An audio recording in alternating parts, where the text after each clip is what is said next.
गणेश जी की पूजा में इस कथा को पढ़ना बेहद अनिवार्य माना गया है। मान्यता है कि इस कथा के पाठ से पांडवों को उनका खोया हुआ राज्य फिर से मिला था। तो आइए श्रवण करते हैं इस कथा को विस्तार से। ध्यान लगाकर सुनना भक्तों। एक बार नैमिषारण्य तीर्थ में सैनिक आदि 88,000 ऋषियों ने शास्त्रवेत्ता सूत जी से पूछा कि हे सूत जी महाराज, सभी कार्यों की निर्विघ्न समाप्ति किस प्रकार से हो? धनोपार्जन में कैसे सफलता मिल सकती है? और मनुष्य की पुत्र और सौभाग्य एवं संपत्ति की वृद्धि किस प्रकार हो सकती है? पति पत्नी में कलह भाव से बचाव, भाई भाई में परस्पर वैमनस्य से अलगाव तथा उदासीनता से अनुकूलता कैसे मिल सकती है? विद्योपार्जन, वाणिज्य, व्यापार, कृषि कर्म एवं शासकों को अपने शत्रु पर विजय प्राप्त करने में कैसे सफलता मिल सकती है? किस देवता के पूजन अर्चन से मनुष्य को अभीष्ट की प्राप्ति हो सकती है? हे सूत जी महाराज, इन सब बातों की आप विस्तृत से विवेचना कीजिए। सूत जी कहते हैं कि हे ऋषियों, प्राचीन काल में जब कौरव पांडवों की सेना युद्ध के लिए सन्नद्ध हुई तो उसी समय कुंती नंदन युधिष्ठिर ने श्री कृष्ण जी से पूछा था, हे कृष्ण जी, आप यह बतलाइए कि हमारी निर्विघ्न विजय किस प्रकार होगी? किस देवता की आराधना से हम अभीष्ट सिद्धि प्राप्त कर सकेंगे? श्री कृष्ण कहते हैं कि हे वीर, पार्वती जी के मैल से उत्पन्न गणेश जी की पूजा कीजिए। उनकी पूजा से आप अपने राज्य को वापस पा जाएंगे, यह निश्चित है। आइए अब सुनते हैं दूसरी व्रत कथा। श्रुति व्रत की पौराणिक कथा के अनुसार एक बार भगवान शिव और माता पार्वती नर्मदा नदी के किनारे बैठे थे। माता पार्वती ने शिव जी से चौसठ खेलने के लिए कहा। इस खेल में हार जीत का फैसला करने के लिए भगवान शिव ने कुछ तिनके एकत्रित करके उसका एक पुतला बनाकर उसकी प्राण प्रतिष्ठा कर दी। भगवान शिव ने उस पुतले से कहा कि बेटा, हम चौपड़ खेलना चाहते हैं, इसीलिए तुम्हें बताना है कि हम दोनों में कौन सा हारेगा और कौन जीतेगा। उसके बाद भगवान शिव और माता पार्वती के बीच खेल प्रारंभ हो गया। यह खेल 3 बार खेला गया और तीनों बार ही माता पार्वती जीत गई। खेल समाप्त होने पर उस बालक से हार जीत का फैसला करने के लिए कहा गया तो उस बालक ने पार्वती की जगह महादेव को विजयी बताया। यह सुनकर माता पार्वती क्रोधित हो गई और उन्होंने बालक को लंगड़ा होने और कीचड़ में पड़े रहने का श्राप दे दिया।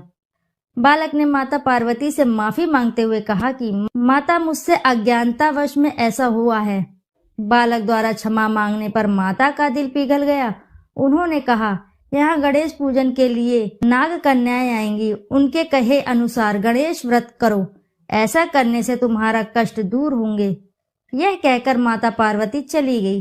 1 वर्ष के बाद उस स्थान पर नाग कन्याएं आई। नाग कन्याओं से भगवान गणेश के व्रत की विधि जानने के बाद बालक ने 21 लगातार गणेश जी का व्रत किया, जिसके परिणाम स्वरूप गणेश जी प्रसन्न हुए। उन्होंने बालक को मनोवांछित फल मांगने के लिए कहा।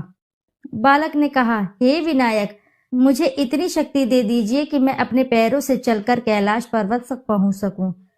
भगवान गणेश ने बालक को वरदान दे दिया। इसके बाद वह बालक कैलाश पर्वत पर पहुंचा। उसने अपनी कथा भगवान शिव को सुनाई। चौपड़ वाले दिन से ही माता पार्वती शिव से नाराज हो गई थी। देवी को मनाने के लिए भगवान शिव ने भी बालक के बताए अनुसार 21 दिनों तक भगवान गणेश का व्रत किया। इस व्रत के प्रभाव से माता पार्वती की नाराजगी दूर हो गई और स्वयं भगवान शिव से मिलने पहुंच गई। तब भगवान शंकर ने माता पार्वती को इस व्रत के बारे में बताया। यह सुनकर माता पार्वती के मन में अपने पुत्र कार्तिकेय से मिलने की इच्छा जागृत हुई। तब माता पार्वती ने भी 21 दिन तक श्री गणेश का व्रत किया। व्रत के 21वें दिन कार्तिकेय स्वयं माता पार्वती से मिलने चले आए। तभी से यह व्रत समस्त मनोकामनाओं की पूर्ति करने वाला व्रत माना जाता है। तो बोलो भक्तों, जय श्री गणेश महाराज की जय। जानिए कैसे भगवान शिव ने गणेश जी को चतुर्थी के दिन पूजे जाने का वरदान दिया। पौराणिक कथा के अनुसार एक बार मां पार्वती स्नान करने कक्ष में गई। कक्ष में कोई न आए, इसके लिए उन्होंने गणपति बप्पा को बाहर खड़ा कर दिया और आदेश दिया, कि जब तक मैं स्नान करके बाहर न आ जाऊं तब तक किसी को अंदर मत आने देना। भगवान गणेश ने अपनी मां पार्वती का आज्ञा का पालन किया। कुछ ही समय बाद देवों के देव महादेव पार्वती से मिलने आ गए, लेकिन उनको भगवान गणेश जी ने मां पार्वती से मिलने से रोक दिया। भगवान शिव जी ने कई बार प्रयास किया कि वह मां पार्वती से मिले, लेकिन मां पार्वती के आदेश के सामने उनकी एक न चली। मां पार्वती से न मिलने पर भगवान शिव क्रोधित हो गए। इसके पश्चात उन्होंने अपने शस्त्र त्रिशूल से गणेश जी का सिर धड़ से अलग कर दिया। माता पार्वती जी भगवान गणेश जी की आवाज सुनकर कक्ष से बाहर आई। वह अपने पुत्र का सिर धड़ से अलग देखकर अधिक दुखी हो गई और अपने पुत्र को जीवन दान देने का आदेश भगवान शिव जी को दिया। जिसके बाद भगवान शिव ने एक हाथी के बच्चे का सिर गणेश जी के धड़ से लगा दिया। इससे गणपति बप्पा को दूसरा जीवन मिल गया। इसके बाद सभी देवी देवताओं ने भगवान गणेश जी को आशीर्वाद दिया। तभी से महिलाएं अपनी संतान की दीर्घ आयु के लिए सकट चौथ का व्रत रखती हैं।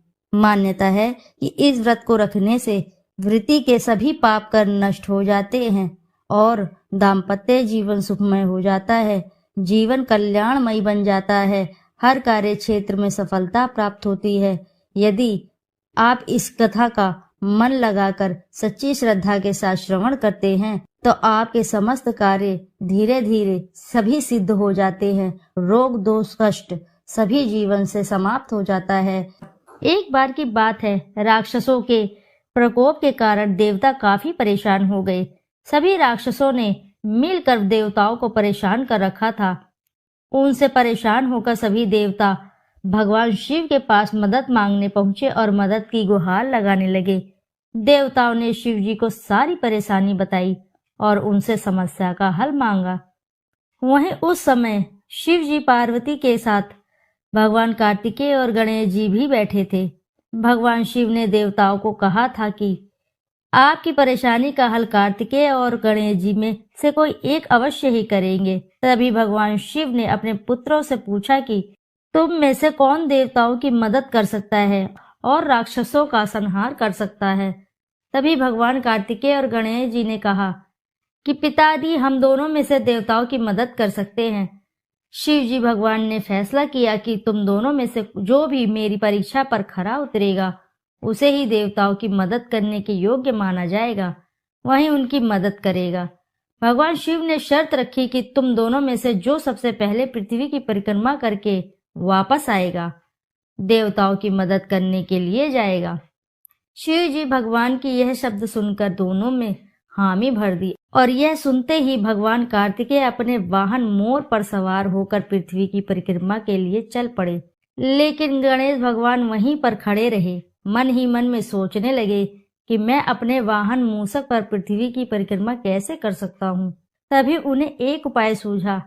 अपनी जगह से उठकर भगवान श्री गणेश ने माता पार्वती और शिव जी भगवान की परिक्रमा करने लगे। गणेश जी ने 7 बार परिक्रमा की और कहा, पिताजी, मेरी परीक्षा पहले पूरी हुई। यह देखकर सभी हैरान हो गए कि गणेश भगवान ने तो ये क्या किया। तभी वहां कार्तिकेय भी आ गए। उन्होंने कहा कि परीक्षा मैंने पहले पूरी की। उन दोनों की बहस सुनकर भगवान शिव ने पूछा कि गणेश, तुम यहाँ से कहीं गए भी नहीं, तुम्हारी परिक्रमा कैसे पूरी हुई। गणेश जी ने कहा, पिताजी, आप मेरे माता पिता हैं और माता पिता के चरणों में सारी दुनिया है, यही सारा जगत है। आपकी परिक्रमा करने से मेरी पृथ्वी की परिक्रमा पूर्ण हुई। उनकी ऐसी बात सुनकर सभी देवता गणेश जी की जय जयकार करने लगे। तो बोलो भक्तों, जय श्री गणेश महाराज की जय।